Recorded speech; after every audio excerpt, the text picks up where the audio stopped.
제가 한국교회가 한국 사회와 역사에 미친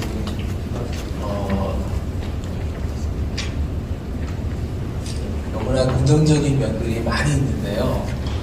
오늘날 교회가 세상에 여러 가지로 부정적인 인식과 이런 걸 보면서 너무 안타까워요. 근데 물론 잘못한 부분도 있겠지만은 어떻게 보면은 변화하는 사회 문화와 이런 정도 소통하지 못한 것들이 좀 부족한 면이 아니었던 사실은 엄청나게 많이 헌신하고 교회에 왔음에도 불구하고 소통이 되지 않았을 때 오늘날 이런 분들이 있을 수 있구나를 많이 느낍니다.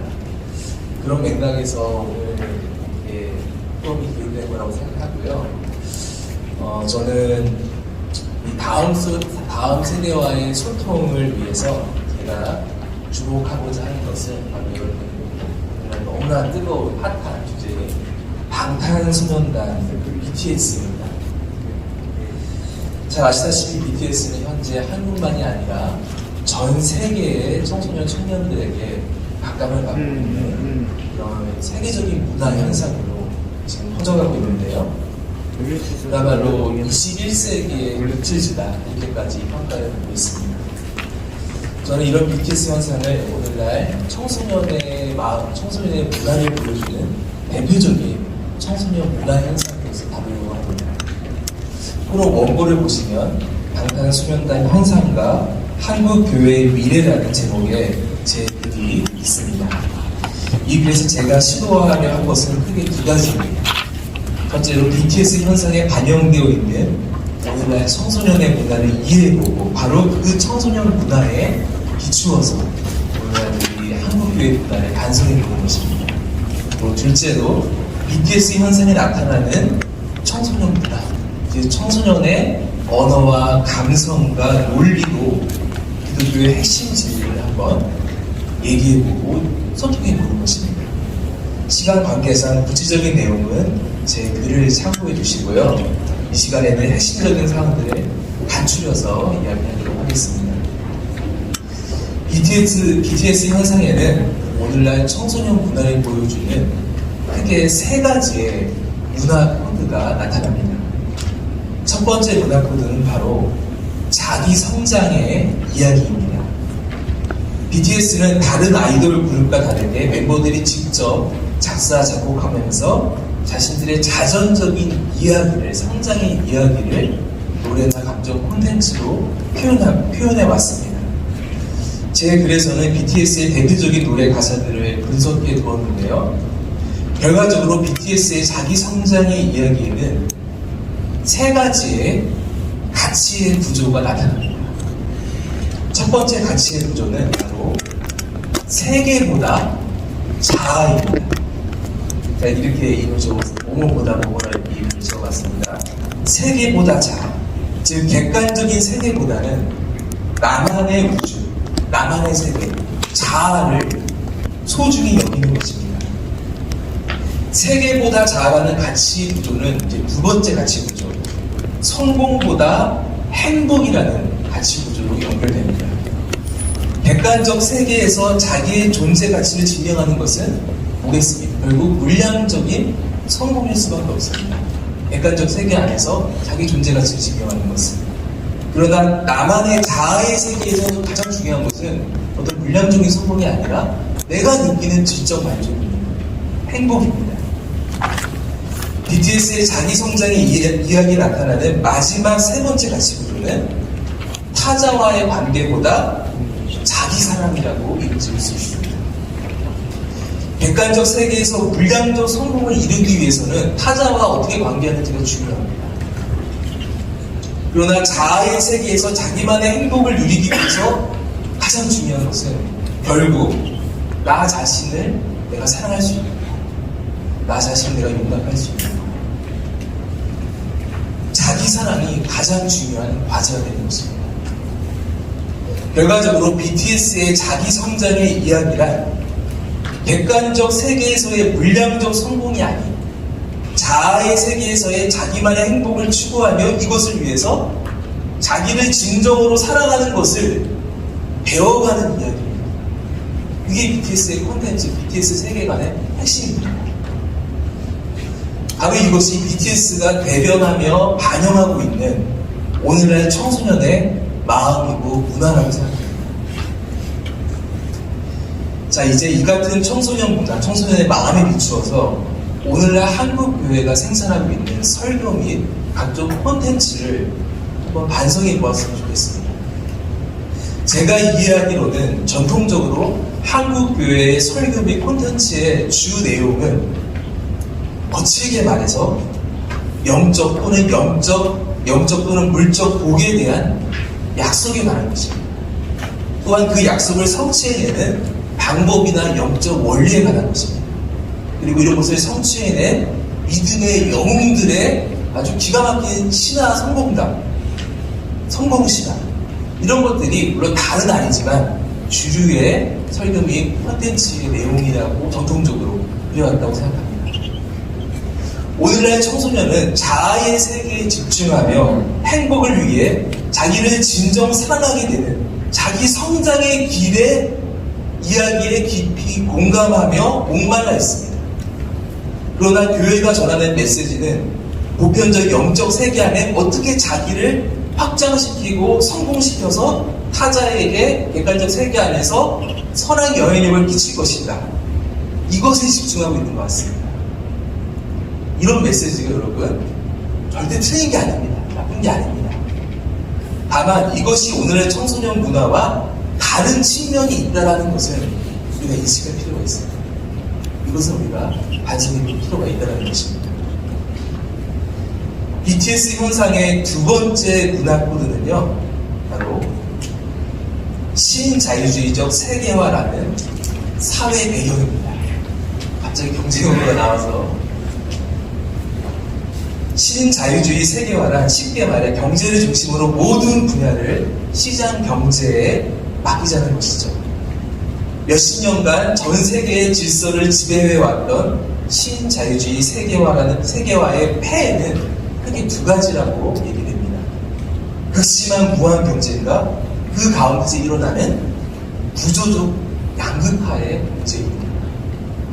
제 글에서 분석해 두었지만 참 놀랍게도 BTS라는 사실 그저 아이돌 그룹일 뿐인데 BTS는 이 신자유주의 세계화가 한국의 교육과 경제와 사회 분야의 양산해내는 무한 경쟁과 구조적 양극화의 문제를 BTS가 계속 지속적으로 청소년과 MZ세대의 언어로 계속 비판적으로 표현합니다. 이것들을 폭로합니다. 바로 이런 비판적 표현이 오늘날 전 세계 청년들에게 큰 공감을 얻고 있는 겁니다. 우리나라 영화 중에 기생충, 또 넷플릭스 드라마 중에 오징어 게임이 전 세계적으로 유명한, 특히 미국에서 신자유주의가 가장 강하게 영향을 미친 미국에서 그렇게 유행하게 되는 것과 같은 맥락에 자리하는 것입니다. 오늘날 청소년은 구조적 양극화에 갇혀 있습니다. BTS의 언어로 말하면 100세가 절대 황새를 따라잡을 수 없는 구조에 갇혀 있습니다. 그럼에도 무한 경쟁 가운데 학업이든 취업이든 노력, BTS 자주 하는 표현입니다. 노력해서 성과를 내기를 강요받고 있습니다. 많은 사회학자들이 지적합니다. 바로 이런 상황에 처해 있는 오늘날 청소년의 대표적인 마음의 병이 뭐냐? 이게 바로 자기 혐오라고 합니다. 무한 경쟁에 처해서 뭔가 성과를 내야 되는데 자기 개인의 노력으로만 다 할 수 없는 벽이 있어요. 근데 계속 노력하라 그래요. 그 가운데서 자기 존재 가치를 잃어버리는 자기 혐오. 이게 많은 사회학자들이 지적하는 오늘날 청소년의 병입니다. 바로 이런 청소년에게 BTS는 객관적 세계에서의 물량적 성공보다 자아의 세계에서의 나만의 행복을 추구할 수 있다고 말해줍니다. 물량적 성공과 성적에 상관없이 러브 마이셀프, 자기를 사랑해도 된다고, 그래도 괜찮다고 말해줍니다. 나아가 자기를 사랑할 수 있는 성장의 길을 우리와 함께 가자고 손잡아주고 격려해줍니다. BTS 기획사 대표인 방시혁 씨가 말하듯이 BTS는 청소년들이 우르르보고 청소년들이 막 떠받드는 우상, 아이돌의 이미지가 아닙니다. BTS는 청소년의 문제를 그들의 자리에서 함께 고민해주고 성장의 길, 자기를 사랑할 줄 아는, 사랑할 수 있게 되는 그 성장의 길을 같이 걸어가주는, 방시혁 대표의 말로 하면 바른 친구의 이미지다. 이게 우리의 성공 비결이다 이렇게 얘기합니다. 자, 이렇게 볼 때 청소년을 향한 한국 교회의 문화는 어떻습니까? 청소년이 아파하는 구체적인 사회 배경이나 문제를 같이 고민하며 다루어주기보다는 세상이 얼마나 악하고 그 세상 가운데 요즘 애들이 얼마나 위험하고 악하고 타락할 수 있는가, 이런 원론적인 선과 악의 이론론적인 어떤 표현들, 물론 틀린 건 아니지만 구체적인 어떤 공감과 그들의 현실에 대한 반응이 없다는 것입니다.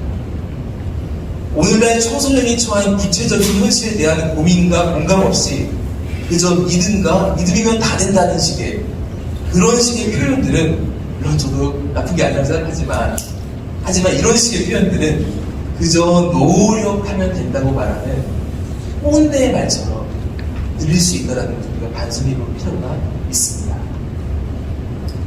BTS 현상의 마지막 세 번째 문화 코드는 바로 BTS의 팬클럽, 팬덤, 바로 아미입니다. 아미.